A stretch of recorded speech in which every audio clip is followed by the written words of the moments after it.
Buenos días a todos, feliz viernes para todos. Ya estamos aquí en el último día de la semana y además en el último día de FEBIE, nuestra feria virtual de la industria eficiente. Me da mucho gusto que haya tanta gente conectada y que nos acompañen en este último día y con esta presentación que les vamos a ofrecer.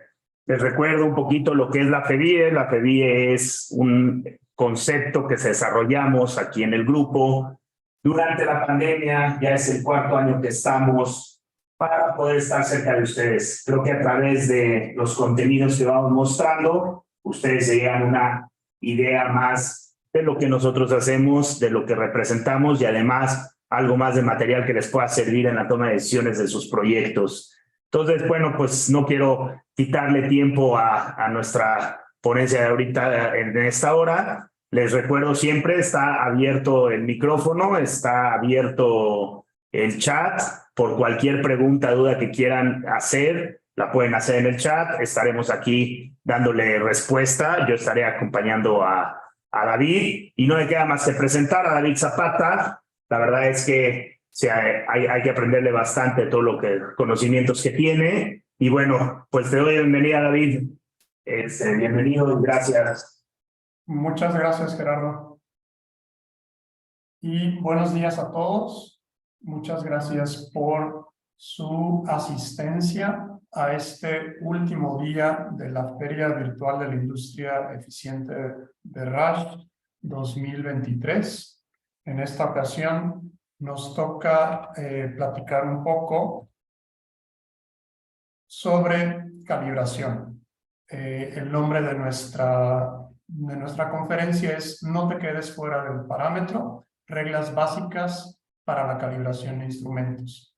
Mi nombre es David Zapata, soy gerencia técnica dentro del grupo RASH y les voy a platicar un poco sobre esto que nos atañe a todos, que es la calibración. Empecemos con algunas definiciones. Primero que nada, hablemos de qué es la calibración. Hay muchas definiciones de calibración, al igual que hay muchos métodos. Vamos a tomar una que me gusta, que es de la Agencia Internacional de Estándares de Estados Unidos, donde nos menciona que la calibración es una prueba a través de la cual los valores medidos son aplicados a un transductor y corresponden a la salida de una lectura, ¿cómo se llama? Medido específicamente y que incluye la capacidad de ajustar el cero del instrumento y el rango deseado.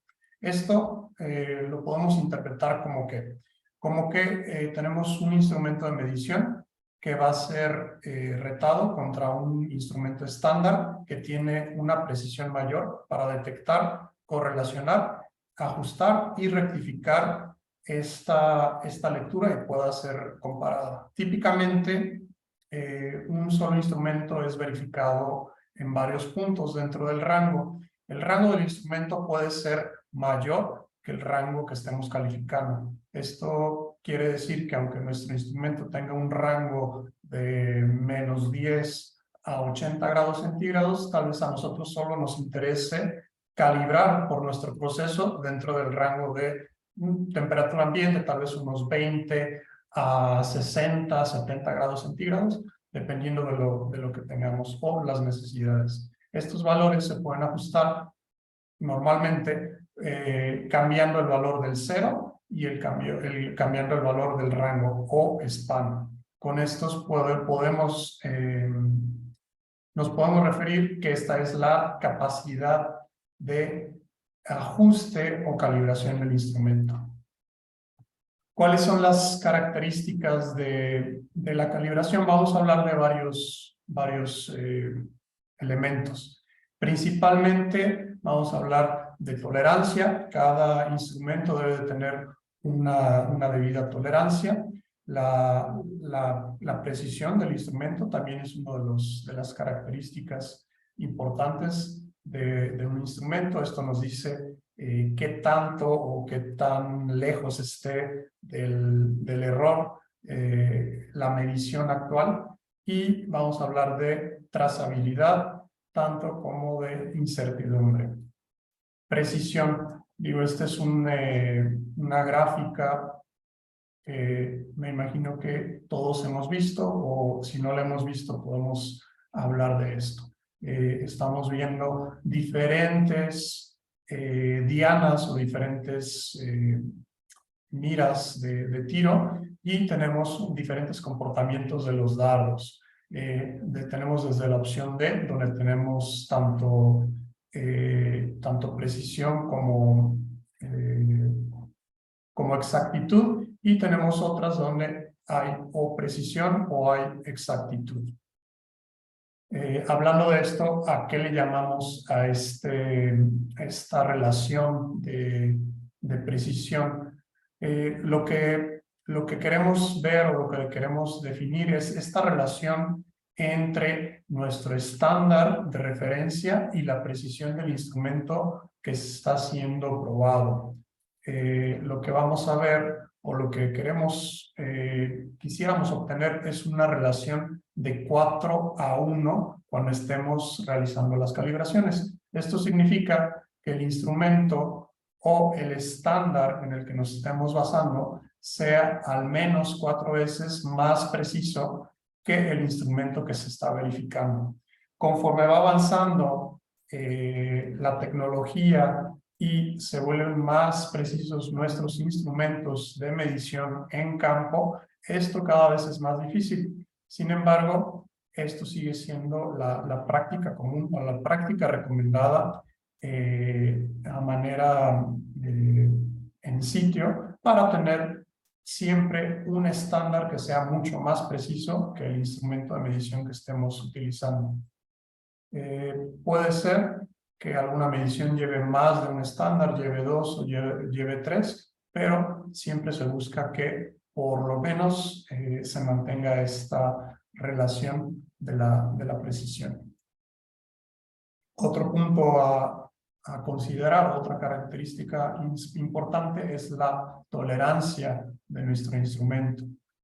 Sabemos que no va a haber una lectura perfecta, siempre hay variaciones. Por eso pongo esta imagen donde tenemos algunas deltas o algunos incrementos en colores. Esto nos va diciendo dónde nos estamos moviendo en el caso de que estuviéramos hablando de una medición óptica de color. Tenemos deltas hacia el color verde, hacia el color rojo, hacia el color amarillo, hacia el color azul. Entonces, esta tolerancia, ¿a qué nos refiere o qué nos indica? ¿Cuál es la desviación permisible que tenemos o que podemos tener contra el valor especificado? Esto se puede representar en unidades de medición, un porcentaje del rango, un porcentaje de la lectura. Como pueden ver, hay algunas diferencias sutiles entre una y otra. Entonces, se recomienda que la tolerancia sea especificada en las unidades de medición más que en un porcentaje, para no confundirlo con otros valores como el span o como algunas incertidumbres que normalmente se miden como un porcentaje o fracción. Normalmente tomamos el valor de la tolerancia basados en la precisión que nos marca el fabricante del instrumento. Nos puede marcar un cierto porcentaje del rango o la escala completa de medición. Esto muchas veces no es la mejor opción, porque en nuestro caso o en la aplicación pueden involucrarse otros factores. Estos factores pueden ser los requerimientos mismos del proceso. Como les comentaba antes, por muy grande que sea el rango del instrumento, tal vez nuestro proceso esté limitado a una ventana menor, una fracción de este rango. Por lo tanto, la tolerancia la podemos ir ajustando a la que nos da en ese rango de mediciones, no en el espectro completo del instrumento. Pueden ser las capacidades del equipo de pruebas que tengamos en ese momento. Tal vez tengamos un instrumento en proceso que sea muy preciso, para el cual la tolerancia permitida por el fabricante sea muy pequeña, pero nosotros no contamos con los medios para medir o el instrumento para medir dicha tolerancia. Entonces podemos ampliar estos rangos de tolerancia basados en el equipo de prueba que tengamos disponible, tratando de mantener esta relación de 4:1 que hablamos anteriormente. La otra es la consistencia con instrumentos similares dentro de nuestra propia planta, nuestras instalaciones. Podemos tener un equipo muy nuevo que trae un instrumento con una precisión, una tolerancia de fábrica mucho menor, pero tenemos otro equipo de las mismas características que también debe ser calibrado. Entonces, para nosotros es mucho más sencillo establecer un solo criterio de tolerancia para los dos instrumentos que miden una variable del proceso, llámese temperatura, llámese presión, llámese humedad relativa. Es más práctico para nosotros, para el departamento de metrología, que se unifiquen estos parámetros y la tolerancia permitida sea la misma para instrumentos o equipos similares. La otra es, pues sí, en el caso de que nos remitamos a la tolerancia especificada por el fabricante porque queremos o contamos con el instrumento suficiente, con la suficiente precisión para medirlo, o nuestro proceso es crítico, también en esos casos es cuando sí nos podríamos enfocar en la tolerancia especificada por nuestro fabricante. Aprovecho para hacer una pregunta a los asistentes. No sé si conozcamos o conozcan cuál es el organismo encargado de mantener los patrones de calibración en México. Anteriormente mencionamos el NIST, que es el Instituto Nacional de Estandarización de los Estados Unidos. No sé si alguno conozca quién se encarga de hacer esto en México.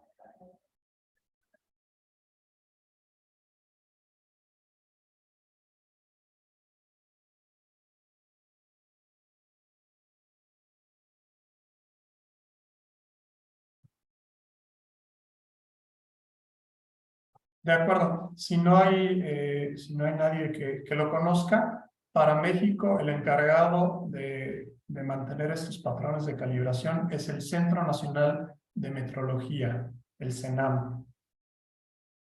Comparto la definición de trazabilidad y les muestro esta pirámide de trazabilidad donde vamos a ver más o menos cómo se van manteniendo estos estándares y cómo llegan hasta nuestro instrumento de proceso verificado con un estándar de trabajo que a su vez fue verificado o retado contra un estándar secundario, el cual viene de un estándar primario y puede derivarse de un estándar nacional o estándar internacional.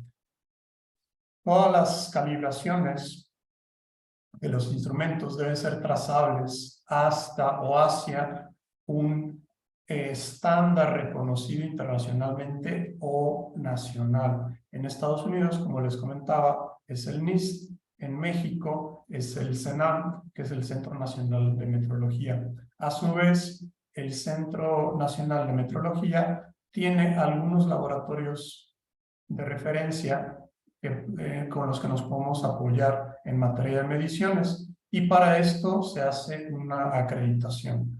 La acreditación se hace a través de la EMA, que es la Entidad Mexicana de Acreditación, y hay una norma mexicana que también se encarga de todo esto. De esta forma, cuando nosotros calibramos nuestros instrumentos, que son estándares de trabajo, los tenemos que hacer con un laboratorio acreditado, el cual a su vez, de alguna forma, lleva la trazabilidad a través de estándares secundarios o primarios contra el estándar nacional que tiene en su resguardo el CENAM, o que hacen referencia a algún estándar internacional. Típicamente, los estándares que se utilizan se mandan al laboratorio periódicamente para ser calibrados. Esto para que hagan una prueba de la precisión que se tiene contra sus instrumentos, que son mucho más precisos. Eventualmente, estos instrumentos contra los que se retan, en los laboratorios se retan contra un estándar primario que mantiene el CENAM o mantiene otra agencia internacional, y en este caso nuestro rol como técnicos o como gente de metrología es mantener estos registros de trazabilidad para asegurarnos que nuestro instrumento mantiene esta repetibilidad contra el estándar de calibración contra el que ha sido retado o se va a retar. Adicionalmente, cuando estos instrumentos son calibrados, se debe generar una documentación o un certificado de calibración, y el mismo documento debe incluir en sus apartados, en sus contenidos, la trazabilidad contra este estándar nacional. Les muestro un pequeño ejemplo de un certificado de calibración. En este caso es un punzón que se utiliza para calibrar tableteadoras. Esto se lleva a un laboratorio acreditado, el cual nos indica contra qué patrón nacional de longitud del CENAM se está retando. En este caso es un CNM-PNM-2. Nos aparece bueno, los datos del cliente, el dueño del instrumento, los datos del instrumento con su número de serie, marca, fabricante, cuando se tenga, nos indica cuándo se hizo la calibración y la vigencia que se tiene para esta calibración. Dentro del mismo certificado, aquí no lo puse completo porque aparece un código QR, pero ese código QR es el que nos garantiza la trazabilidad de este certificado de calibración. Entonces, cualquier informe de calibración que hagamos o hagan ustedes, lo pueden validar o lo pueden soportar contra este certificado de calibración que tiene el instrumento con el cual se hizo la calibración. Otro parámetro o otra característica de la calibración es la incertidumbre. Esto significa que con cada medición vamos a tener una incertidumbre, vamos a tener esta dispersión de valores que se pueden atribuir a la medición. El análisis de incertidumbre es un requerimiento para los laboratorios de calibración. Está normado por la NOM en México, la ISO 17025. Me parece que son la misma nomenclatura, si no lo verificamos después. Entonces, este análisis de incertidumbre se realiza y nos permite evaluar qué factores están asociados con el equipo de calibración o el instrumento de proceso que afectan la precisión. Cualquier ingeniero técnico, metrólogo, debe de estar consciente de estos factores básicos del análisis de incertidumbre, tales son como el ambiente nos puede generar una corriente de aire, nos puede afectar una medición en flujo, nos puede afectar una medición de temperatura, nos puede afectar una medición, el simple hecho de estar sosteniendo el instrumento, nuestras vibraciones imperceptibles, el pulso de nuestras manos, todo esto genera un ruido que cuando se combinan estos múltiples factores nos afecta al instrumento de medición y nos afecta la precisión que se tiene. Todo este análisis se hace tomando todos estos promedios, el promedio al cuadrado, y nos genera de alguna forma una campana de distribución. Siempre la idea o lo ideal es que tengamos una distribución estándar, una distribución perfectamente distribuida, pero también podemos tener algún sesgo hacia algún lado o hacia el otro, dependiendo de los factores que en el proceso o el instrumento en particular nos estén afectando a esta incertidumbre. Vamos a hablar un poco del por qué calibramos, por qué se requiere la calibración. Esto nos hace sentido porque la calibración se requiere tanto para un instrumento nuevo como para un instrumento que ya tiene tiempo. Queremos asegurarnos que el instrumento nos esté suministrando las mediciones precisas en el indicador o la señal de salida cuando es instalado. Pero no podemos solamente hacerlo una vez y dejarlo, porque conforme el instrumento pasa el tiempo y continúa trabajando, puede haber errores, derivas o cambios por diferentes factores, como el medio ambiente, puede ser un cambio en el suministro eléctrico, puede ser que al equipo o a nuestro instrumento se le hayan adicionado componentes a la salida, como un lazo de control, un cambio del proceso, entre otros. Entonces, como la calibración se realiza comparando contra un estándar conocido bajo condiciones de prueba, los errores que puedan ser detectados deben ser ajustados en el span, en el cero, para mantener esta diferencia algebraica entre la indicación y el valor actual medido que estamos contra el instrumento que estamos retando y mantengan esta consistencia, esta relación. ¿Cada cuánto tiempo debo calibrar? Esto es una pregunta bastante común. Normalmente los equipos tienen un desgaste y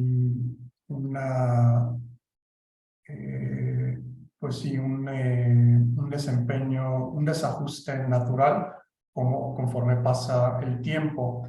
También cuando hay un movimiento de un equipo, es muy probable que se desajuste y requiera una calibración de nuevo. Esto puede ser ya sea que se mueva o se desplace el equipo de un cuarto a otro, a veces dentro de o cuando se hace un mantenimiento mayor, también las mismas actividades de mantenimiento nos pueden provocar que se desajusten los sensores.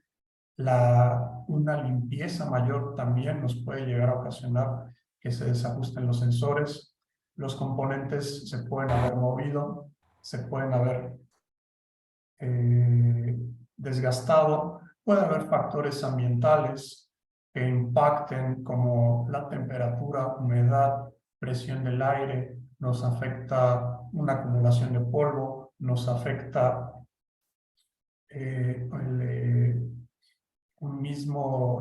partículas que se pueden emitir por el mismo desgaste del equipo. Entonces, por esto hacemos calibraciones tanto programadas como calibraciones extemporáneas. Las calibraciones programadas las hacemos normalmente anualmente. Si es un instrumento o un proceso que no sea crítico, las podemos hacer bianualmente. Si es un instrumento de referencia, las podemos hacer en periodos mucho más largos. Pero cuando estamos hablando de instrumentos, de procesos que son críticos, normalmente lo que se recomienda por buenas prácticas es que esto se haga 2 veces al año para tener estos equipos trabajando en óptimas condiciones. Les doy algunos ejemplos.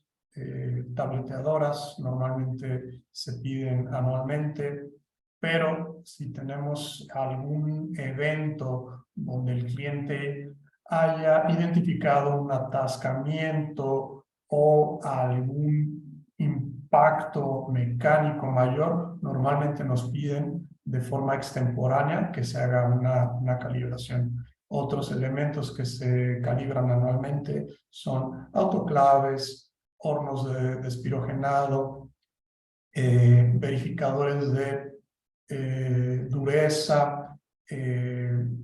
Hablamos un poco de detectores de metales que, aunque normalmente son autocalibrados, sí la tendencia o la misma normativa nos pide o nos llama que por lo menos se le haga una verificación anual para ver que estos mecanismos de autocalibración estén trabajando de forma correcta y se rete contra los testigos de forma satisfactoria. Se imprime un pequeño reporte y se hace este informe de calibración.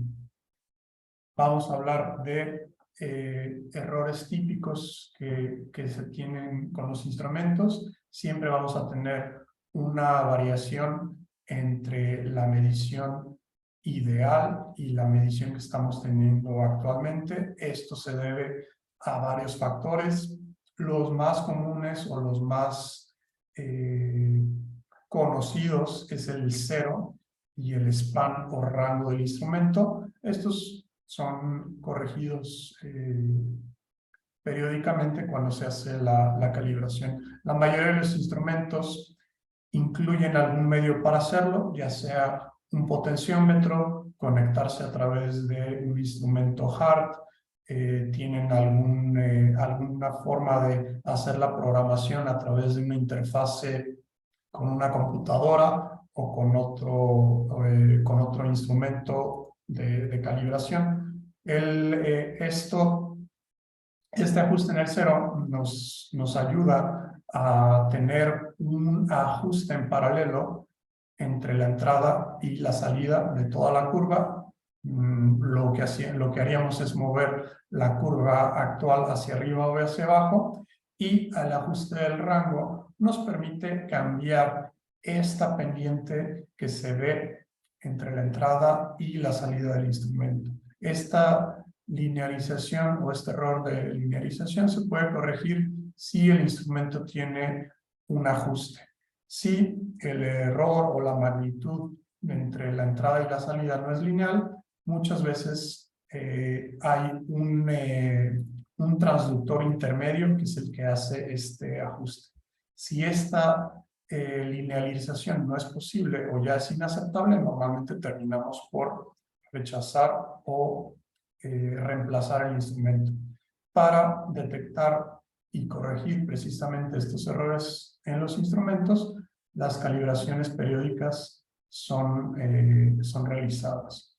Aunque tengamos un programa de calibración periódica, ningún instrumento es perfecto, por lo cual todos requerirán ajuste en algún momento de su tiempo de vida. Incluso para estos equipos que son autocalibrables o que no requieren de calibración, siempre es necesario hacer una verificación de que justamente este mecanismo de autocalibración siga funcionando de forma correcta, y de esta forma nos podemos asegurar o podemos garantizar que el instrumento siga dando las lecturas correctas. Vamos a enfocarnos un poco en los errores más comunes y las características. El error de amplitud o el span obedece precisamente a esto. Tenemos una línea con el valor actual, y por el mismo instrumento podemos tener esta desviación en la amplitud que se va incrementando o decrementando dependiendo de la curva del instrumento. Puede ser creciente o decreciente. El error del desfase del span nos ocasiona la variación de la pendiente precisamente. Este valor m en la ecuación lineal, o si es una ecuación cuadrática o una ecuación logarítmica, pues el valor x cuadrado o x logarítmico. Este error afecta de manera desigual en las diferentes mediciones a lo largo del rango del instrumento. Como les comentaba, podemos tener un transductor de temperatura que a temperaturas muy bajas nos esté dando una precisión muy buena, pero conforme nos acercamos a los rangos altos, esta precisión se pierde. O puede ser el caso contrario. Podemos tener a temperaturas altas una precisión muy buena, y a temperaturas bajas la precisión del instrumento se pierde. Esto por esta amplitud o este span que tiene. Entonces nos afecta de manera desigual. Si vemos una tendencia u otra cosa, puede ser otro tipo de errores. Si un transmisor tiene un error de calibración por span o por amplitud, este error puede ser corregido ajustando en el instrumento esta amplitud hasta lograr una respuesta ideal sin afectar el resto de las mediciones. Lo que vamos a cambiar es precisamente esto: la pendiente que tiene la respuesta lineal, o en otros casos puede ser una respuesta cuadrática o logarítmica, pero es lo que estamos ajustando, la respuesta del sensor con el transductor y la señal de salida que nos está dando. Con esto podemos ajustar. Aquí se ve más fácil en una gráfica lineal. Podemos tener un desplazamiento hacia arriba o hacia abajo con el valor actual en la pendiente, y lo que haríamos en el instrumento es ajustar este valor m de la pendiente, y fácilmente lograremos que las pendientes se acerquen lo más posible al valor actual. Un error en el cero. Esto nos genera un desfase o un desplazamiento de nuestra respuesta lineal o nuestra curva. Entonces, lo que hacemos o lo que veríamos es el valor b en una ecuación lineal, que es el valor del intercepto o el valor que cruza con el cero. Aquí lo podemos ver claramente. Tenemos el valor actual que cruza perfectamente con el cero, y podemos tener unos valores que se desplazan hacia arriba o hacia abajo, provocando que cuando estemos en la lectura cero tengamos un valor positivo, un valor negativo o un valor diferente.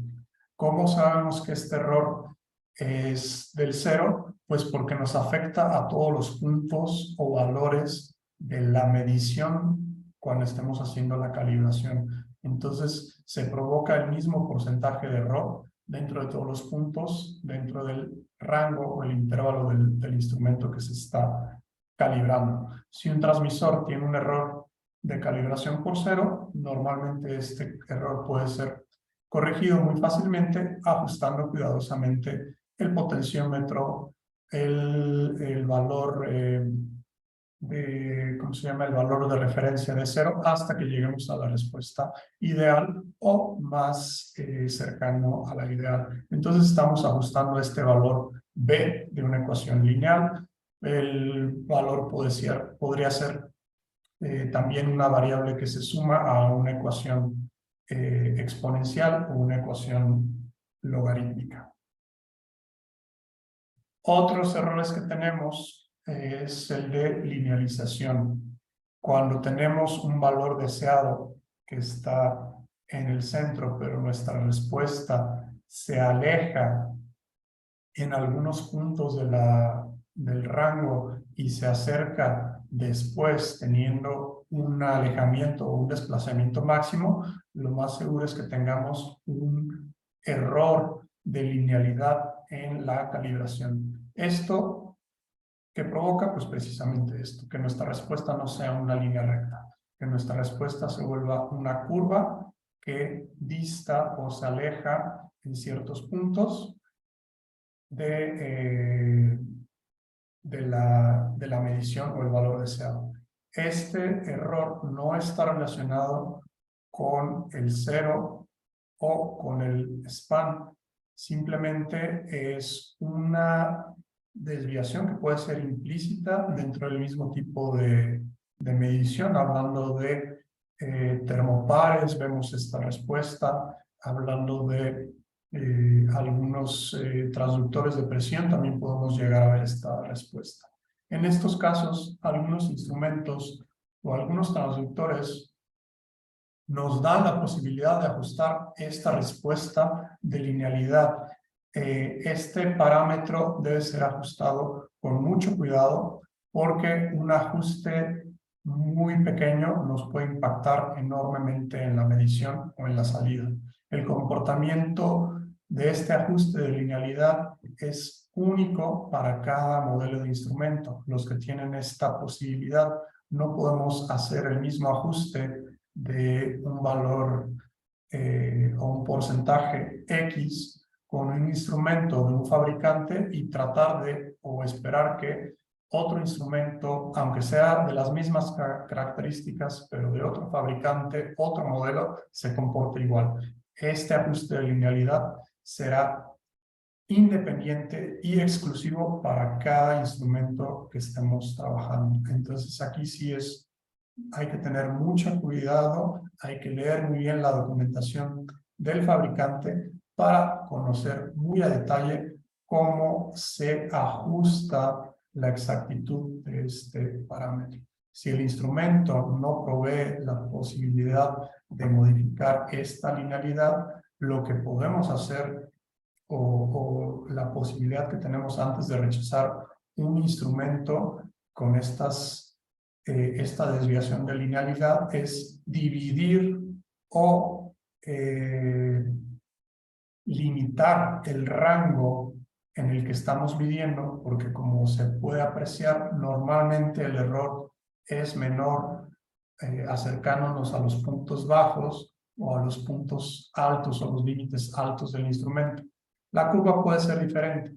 Hay casos en que siempre se va alejando, pero bueno, la mayoría de las veces sí tenemos un punto óptimo y después, si seguimos avanzando por el intervalo del rango del instrumento, podemos volver a tener un punto en el que se acerca de nuevo a la línea o a la respuesta ideal. En estos casos, el recurso que tenemos es volver o cambiar la definición del rango para el cual estamos validando o calibrando el instrumento, si nuestro proceso lo permite, por supuesto, y entonces calibramos y emitimos este informe de calibración satisfactorio con la nota o la excepción que estamos limitando este rango validado o este rango calibrado a una fracción o una parte de todo el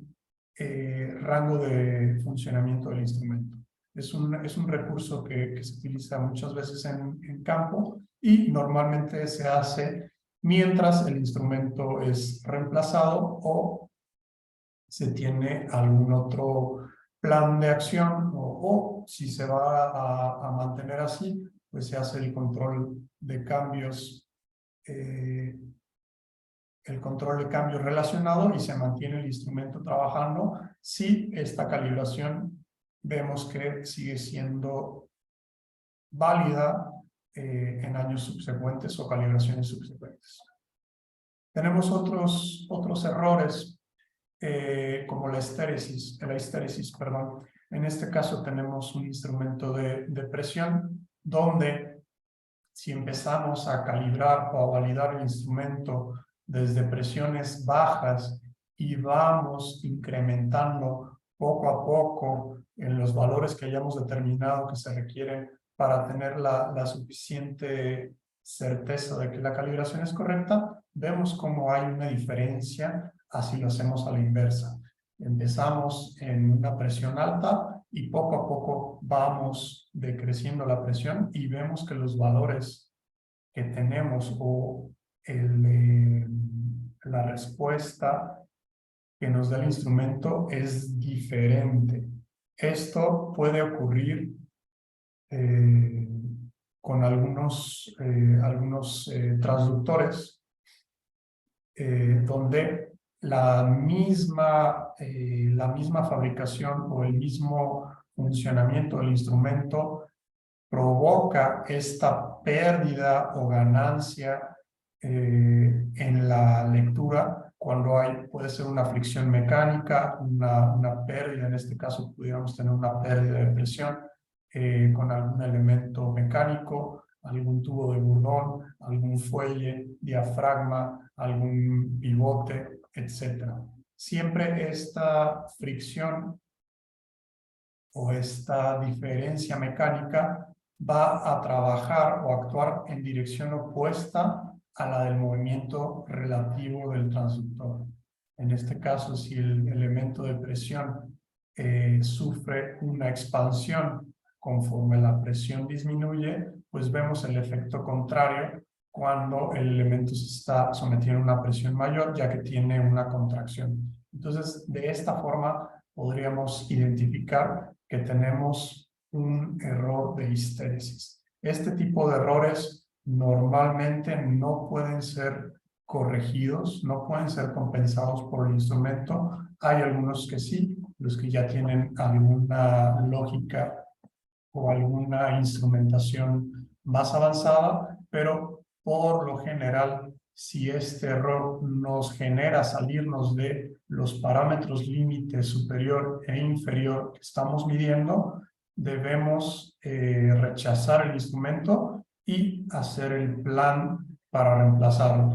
Si por el lado contrario se puede determinar que este error es por una pérdida de presión que pudiéramos tener en una manguera neumática o algo mecánico que nos esté afectando con el instrumento y que esté impidiendo que haga la lectura correcta, pues sí, en ese caso sí se puede corregir haciendo una intervención en el equipo y corrigiendo esta obstrucción o esta fuga, esta pérdida que pudiéramos estar teniendo. Si ya es inherente al transductor o al instrumento en sí y no tiene la electrónica preparada para hacer una corrección de este tipo, lo mejor será empezar a planear el reemplazo del mismo.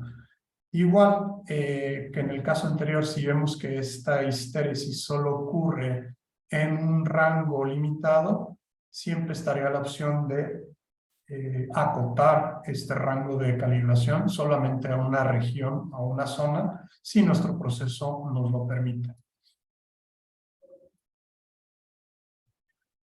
¿Qué pasa en la práctica? En la práctica normalmente no vamos a tener solo un error. En la práctica vamos a tener una suma o una combinación de estos errores de cero, de span, de linealidad, de histéresis. En esta gráfica podemos ver cómo se combina el error de la amplitud y del cero y el error C multiplica, porque tenemos ya no solo un desplazamiento, sino tenemos un error en esta amplitud o en este margen del instrumento. Entonces nos desviamos o nos distanciamos más del valor actual del instrumento. Por eso es importante que cuando detectemos una desviación, tratemos de identificar cuál puede ser la causa raíz, porque si empezamos a ajustar el cero y tenemos solamente el rango bajo o el rango alto que nos ajuste, pero si tenemos aparte un error de amplitud, nos vamos a distanciar de la medición real en el punto opuesto. Entonces, en estos casos, se pueden jugar con estos dos o más factores que nos den esta incertidumbre o esta variación, este error en la medición. Entonces, esto es lo más común. No solamente tener un solo tipo de error, normalmente en la práctica nos encontramos que se encuentran dos o más y el efecto se suma o se multiplica dependiendo del tipo de error que sea. En este caso tenemos de los dos, uno que suma y otro que multiplica con un factor. Pudiéramos tener dos que multiplican, dos que suman, dependiendo de la situación. Aquí les hago una pregunta también. Dentro de sus instalaciones, ¿quién es el responsable o quién debería de calibrar los instrumentos? ¿Es una tarea de mantenimiento? ¿Es una tarea de validación? ¿Es una tarea de metrología, si existe el departamento? ¿Quién consideran que debe calibrar sus instrumentos en el laboratorio?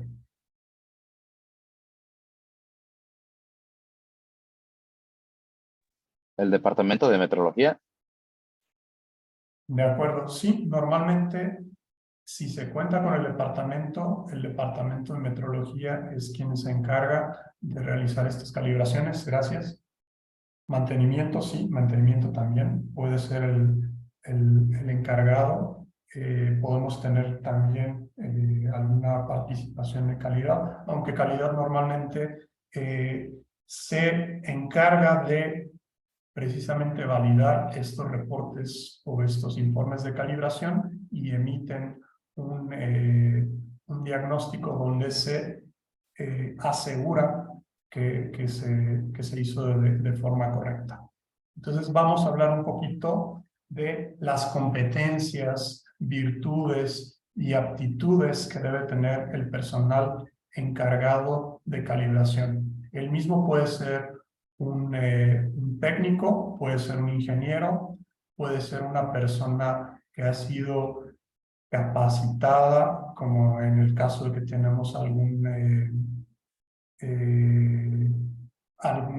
practicante o tenemos algún pasante trabajando, pero es importante que tenga los conocimientos de neumática, que tenga los conocimientos de mecánica, que tenga los conocimientos de electricidad e instrumentación. Es importante que conozca los lazos de control, que conozca cómo se controla el sistema de control de proceso. Es importante que conozca también algo de toda esta parte enfocada a la calibración asistida por algún programa de computación o, bueno, sabemos que hay herramientas básicas que se pueden hacer en Excel para validar precisamente que estos errores o estas curvas estén dentro de los rangos adecuados. Normalmente esta persona ha sido capacitada, tiene un conocimiento especializado como en teoría de control, ya sea analógico, digital, electrónica, conoce de microprocesadores, conoce de computadoras, conoce la operación y el mantenimiento de ciertas líneas o ciertos campos de instrumentos. Esto no quiere decir que el metrólogo conozca toda la parte de control del equipo, pero sí debe saber cómo la medición o la lectura que está calibrando va a afectar al proceso. porque muchas veces ocurre esta, pues se llama ceguera de taller. Entonces, metrología puede estar muy enfocado a un parámetro o a un punto, cuando en realidad el proceso no lo requiere, o caso contrario, puede ser que sea algo muy crítico y se tenga que poner un límite mucho más cerrado al que normalmente se tendría con un instrumento que puede ser un conductivímetro en un loop de agua purificada. Podemos hablar de temperatura en un secador de lecho fluido, parámetros muy críticos que nos van a afectar el proceso. Entonces, sí es importante que la persona encargada sepa de qué equipo o cuál es el proceso al cual se está afectando o al cual le está dando indicaciones o información el instrumento.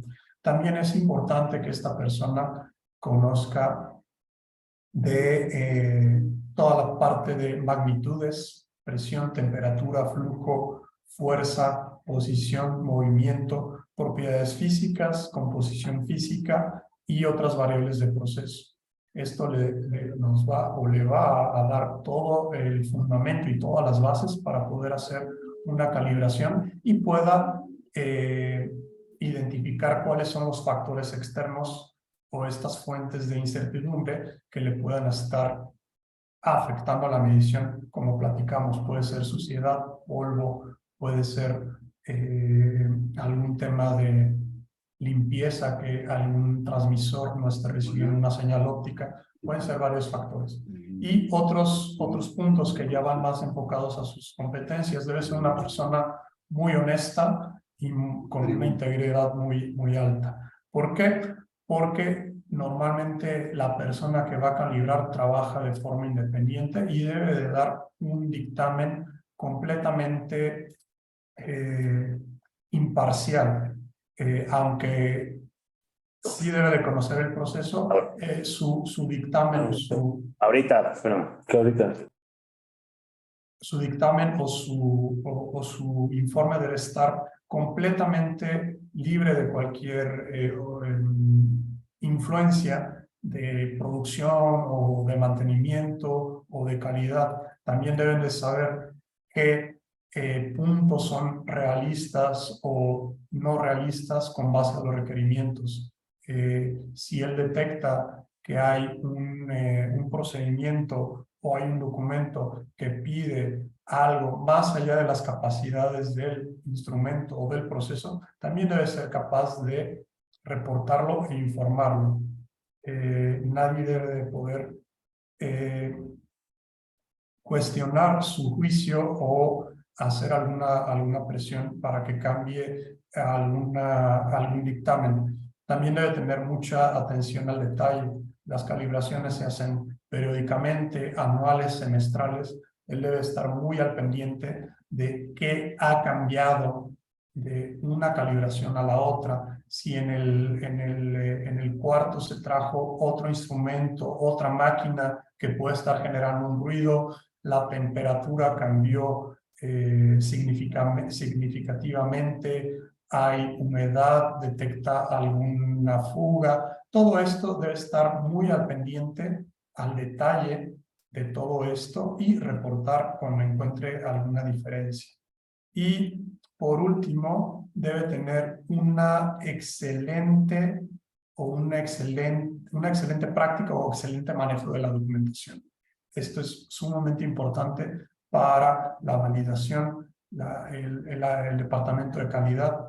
Toda la documentación que se genere, todos los técnicos, ingenieros deben de hacer esta documentación de forma que cumpla con ISO 9000, con las buenas prácticas de manufactura, cualquier otra recomendación o estándar de calidad, para que en el momento que haya alguna auditoría o cualquier cuestión se pueda documentar. Entonces, que él genera hojas de datos, se pueden generar las hojas de datos que le llaman crudos, donde son los valores medidos antes de cualquier tratamiento. Pueden hacer las hojas de cálculo o bases de datos donde ya se empieza a hacer el tratamiento de datos, se ve esta linearización, se verifica los errores máximos, mínimos, toda esta parte del tratamiento de datos también lo debe tener perfectamente documentado y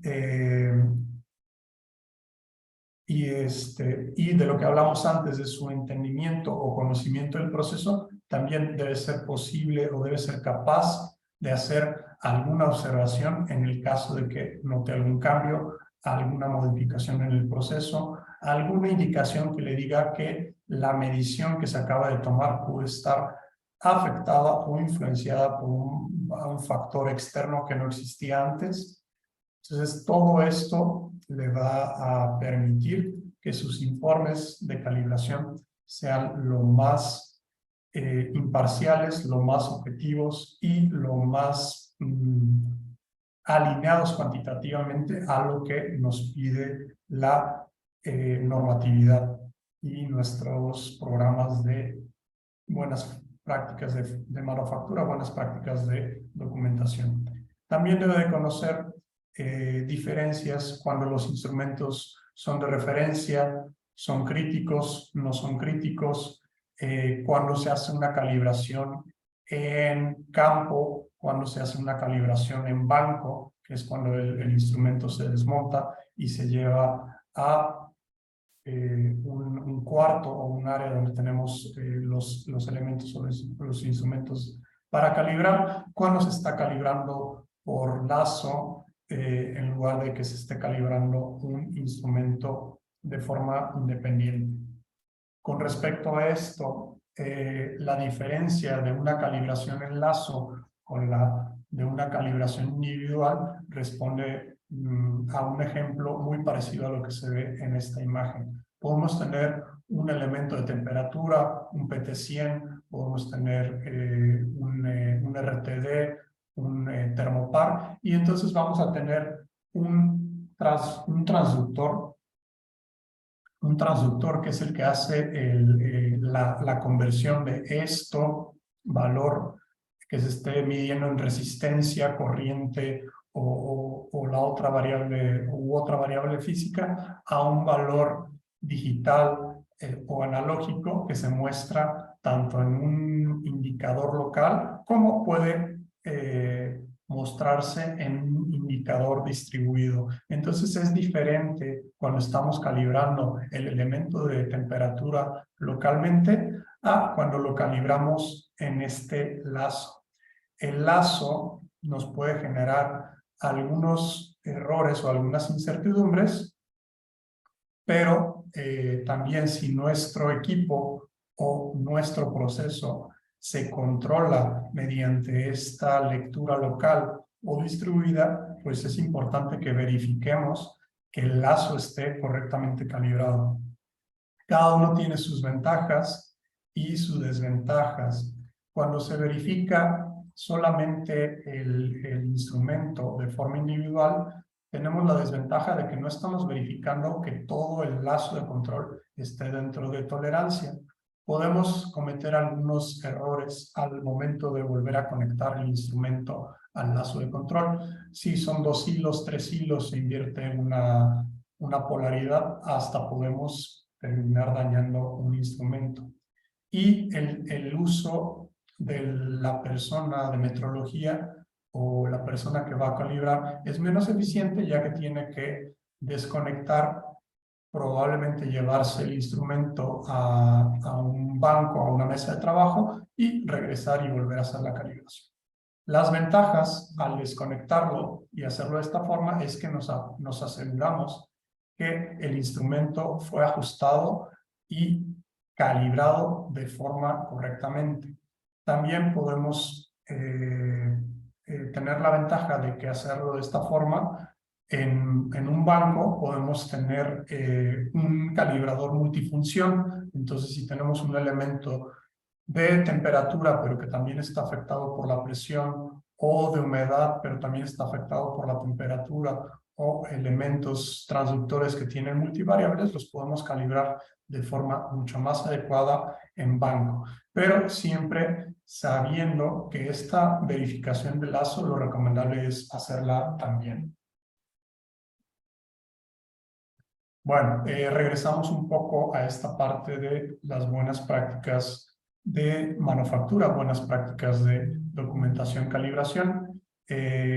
Todo lo que nos indica control de peso, monitoreo y pruebas de equipo crítico que interfieren en la calidad de la fabricación de los medicamentos debe ser calibrado conforme a nuestros procedimientos escritos, estándares, ¿cómo le llaman? Los SOPs, los procedimientos estándares de operación, y una agenda o un programa establecido. Cuando un instrumento es crítico, significa que nos va a afectar la calidad del proceso de lo que estemos haciendo. Si estamos en surtido, pues nuestra báscula, nuestra balanza va a ser un instrumento crítico. Si estamos tableteando, podemos tener fuerza, podemos tener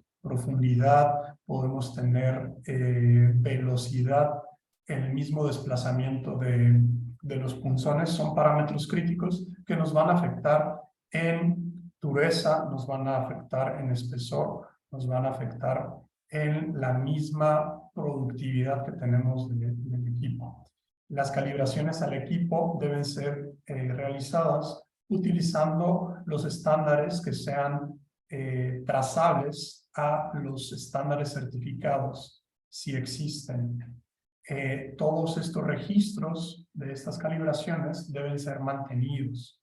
Esto es parte de las buenas prácticas que nos piden. El estatus de la calibración actual de los equipos que estén funcionando debe estar disponible y debe de ser fácilmente accesible y verificable para cualquier persona que lo requiera. Entonces, estos registros deben estar en una bitácora, deben estar publicados en una página web, deben de tenerse en un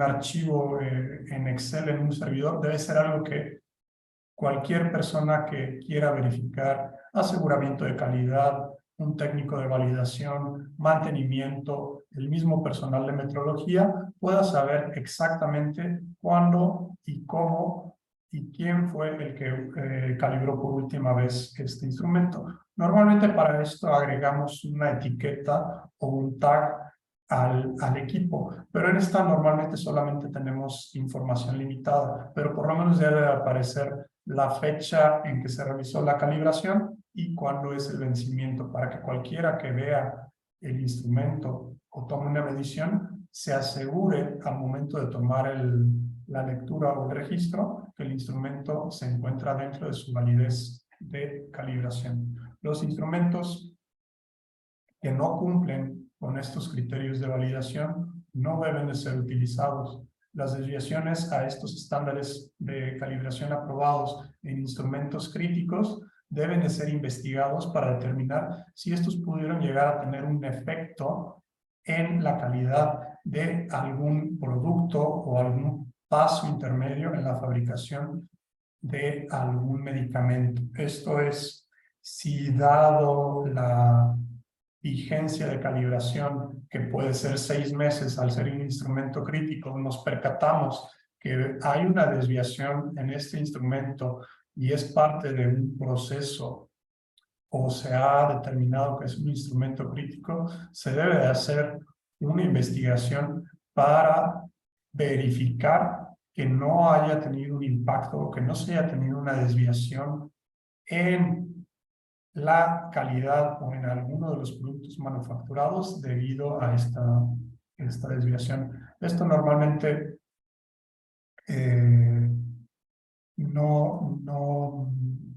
no es el caso o no ocurre porque normalmente tenemos una verificación cuando estamos hablando de instrumentos críticos, no hablando de una calibración, pero siempre se verifican en bitácoras, se tienen registros de las lecturas. Entonces, si se empieza a ver una tendencia a la baja, una deriva o alguna lectura que se salga del parámetro de la operación que normalmente tenemos, normalmente siempre es reportado dentro del mismo lote o del mismo turno y es rápidamente atendido.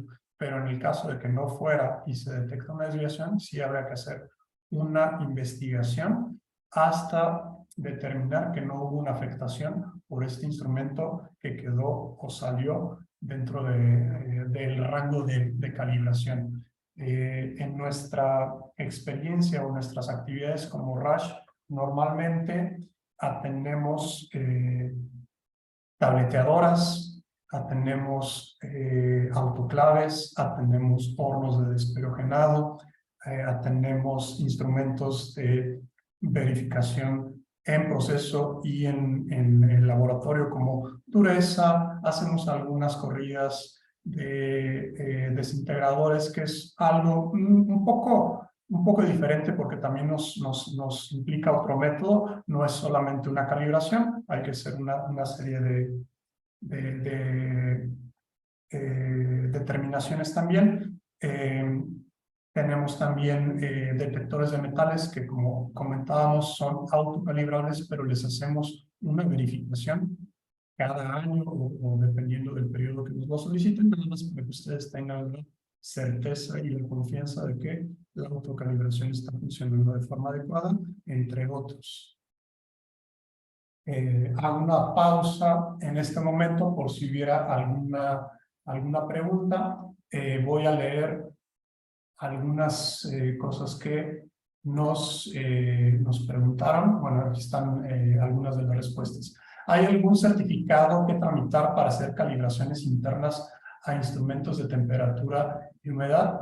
Sí, si ustedes van a hacer estas calibraciones y quieren que el instrumento tenga no solo un informe, sino que tenga un certificado de calibración, deben de poder hacerlo a través de un intermediario como un laboratorio certificado por ¿cómo se llama? La entidad mexicana de acreditación, o ya sea que ustedes se certifiquen y tengan y puedan obtener este certificado de que ustedes son capaces de hacerlo. Pero en este caso ustedes tendrían que tener también sus patrones secundarios. En este caso puede ser un indicador de temperatura mucho más preciso. Humedad me parece que es más complicado todavía porque requiere de algunas cámaras con condiciones controladas. Entonces sí es posible, nada más es un procedimiento, hay que acercarse a la entidad mexicana de certificación y en su caso adquirir los patrones que les pida la autoridad o la normativa. Calibración y ajuste son términos diferentes. No, podemos hacer un ajuste, pero no calibrar. Podemos hacer un ajuste de un instrumento referencial y no estamos calibrando. Podemos hacer diferentes modificaciones en el cero, en el span, en otras cosas, pero si no validamos y hacemos este análisis regresión lineal, presentamos el informe que estemos dentro de los límites superiores e inferiores y lo validamos, no estamos calibrando. La incertidumbre brinda información sobre la precisión o la exactitud de la medición. Lo que nos genera es precisamente qué tanto nos están impactando la precisión, la exactitud de estos errores externos, estas imprecisiones que se pueden tomar al momento de tomar la lectura, y los graficamos y generamos un estadístico donde podemos determinar que la incertidumbre está dentro de tolerancia, o si la incertidumbre excede la tolerancia necesaria, podemos determinar que necesitamos cambiar la forma o el instrumento con el que estamos tomando las mediciones porque no nos está dando una lectura fiable o viable. ¿Cómo se tiene el dato de incertidumbre y cómo se aplica? ¿Para qué nos sirve? Bueno, tenemos que hacer una pausa aquí. Me parece que ya tenemos que estar cerrando, pero bueno, les digo nada más. El dato, bueno, se toman varias mediciones. Podemos ver los errores, cómo se van sumando, las precisiones, nuestros agentes externos, como son temperatura, humedad, que nos están afectando, y vamos a generar esta parte baja de incertidumbre o todo este ruido que nos genera la lectura, y lo vamos a analizar y vamos a determinar si nuestras lecturas son fiables o no. Todas las mediciones van a tener un cierto grado de incertidumbre, solamente hay que ver cómo nos afecta y cuándo nos afecta, si hay un sesgo o no hay un sesgo, si se puede corregir o no corregir. ¿En dónde podemos calibrar los detectores de metales y sus testigos? Ok, los detectores de metales son autocalibrables. Se emite, con el testigo se emite un autodiagnóstico, y con este autodiagnóstico ustedes pueden validar incluso antes de cada proceso que el detector de metal esté funcionando correctamente. La verificación que podemos hacer anual o en el periodo que ustedes determinen adecuado, nos podemos conectar al instrumento, llevar nuestros propios testigos, retar esta autocalibración y emitir un informe indicando si el equipo está dentro o fuera de la especificación del fabricante. Los testigos, ahí sí hay que mandarlos con un organismo externo, un organismo de certificación externo, y validar. El testigo es difícil que sufra algún desgaste o algún daño, pero sí llega a pasar en caso de que haya algún golpe o estén expuestos a unas temperaturas muy altas, pudiéramos tener alguna degradación. Sería un caso remoto, un caso difícil, pero sí, tendríamos que mandarlo con un organismo de certificación externa. Muy bien, me indican que se nos ha agotado el tiempo, pero déjenme agradecerles a todos por su atención. Cualquier duda, cualquier pregunta que no haya sido respondida en estos minutos, me la pueden hacer llegar directamente o a alguno de nuestros compañeros de Rush, y con gusto le responderemos a la brevedad posible. Muchas gracias.